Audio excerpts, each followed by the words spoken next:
Loué soit Jésus-Christ, sa paix soit avec vous.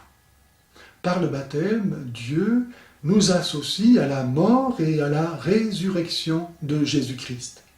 C'est ce que nous lisons par exemple dans l'Épître aux Colossiens au chapitre 2, verset 12. Enseveli avec Jésus lors du baptême, vous en êtes aussi ressuscités avec lui parce que vous avez cru en la force de Dieu qui a ressuscité Jésus d'entre les morts. Vous qui étiez morts par suite de vos fautes et de votre chair incirconcise, Dieu vous a fait revivre avec lui. Il nous a pardonné toutes nos fautes. Colossiens 2, 12. Si Dieu nous a pardonné toutes nos fautes dans la mort de Jésus qui a tout effacé, cela ne signifie pas pour autant que nous puissions continuer à pécher. Si nous sommes unis à la mort et à la résurrection de Jésus par notre baptême, c'est pour que avec lui nous mourions à cette nature pécheresse héritée d'Adam, afin de pouvoir revivre aussi avec lui. Comme le Christ a accepté librement, volontairement la croix, par obéissance d'amour au dessein éternel et bienveillant de Dieu pour le salut du monde, le chrétien doit accepter de renoncer à tout ce qui faisait sa vie de pécheur pour recevoir la vie nouvelle d'enfant de Dieu.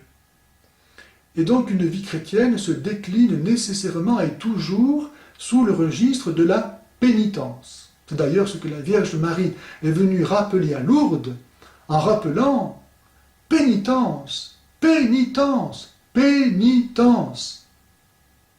À Fatima, l'archange Saint Michel qui voulait châtier l'humanité de son épée vengeresse et qui en a été arrêté par la prière de la Vierge Marie, s'est néanmoins écrié « Pénitence, pénitence, pénitence ».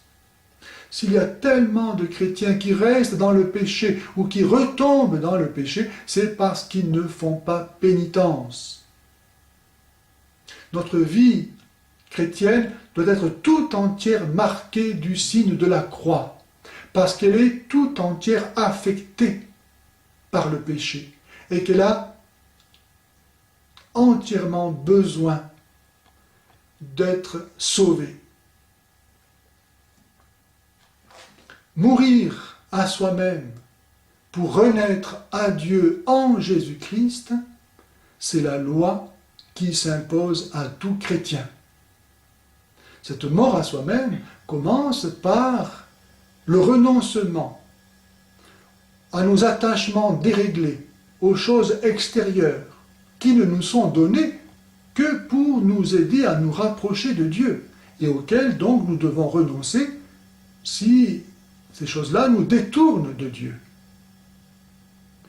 Cette mort à soi-même consiste à renoncer à nos satisfactions intérieures de sentimentalité qui ne font que flatter notre égoïsme et par là nous détacher de Dieu.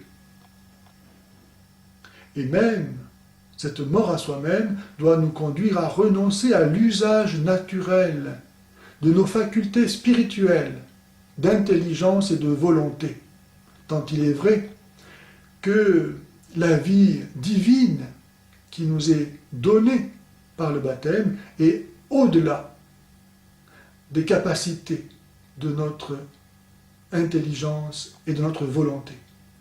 La vie divine ne peut être accueillie que par la foi et la charité qui nous sont données dans le baptême, des vertus théologales greffées à notre intelligence et à notre volonté.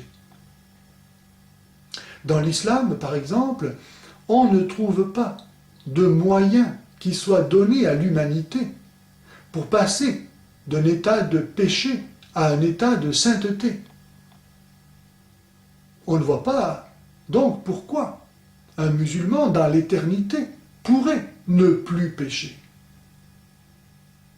Et d'ailleurs, le paradis musulman, où coulent à flot les fleuves de vin délicieux, et où sont sans nombre les jeunes filles dociles et belles, est-il autre chose qu'une image du péché? Dans le christianisme, cette victoire sur le péché, qui n'est pas, encore une fois, à mesure humaine, et le don d'une vie de sainteté digne de Dieu, nous sont donnés par le baptême.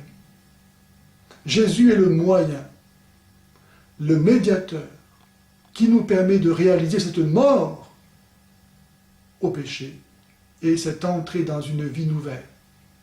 De sorte que nous puissions dire avec saint Paul, « Je vis, mais ce n'est plus moi qui vis, c'est le Christ qui vit en moi. » Galates 2, 20. Galates 2, 20. Ou bien, on pourrait trouver encore dans 2 Corinthiens 5, et verset 17, « Si quelqu'un est dans le Christ, c'est une création nouvelle. L'être ancien a disparu, un être nouveau est là. » Voilà ce que Dieu nous donne par le baptême, laissé à notre liberté, afin que nous puissions permettre à ce germe de déployer toutes ses virtualités et de porter son fruit de salut. Que l'Esprit de Dieu nous donne de comprendre à quel point Dieu nous a aimés.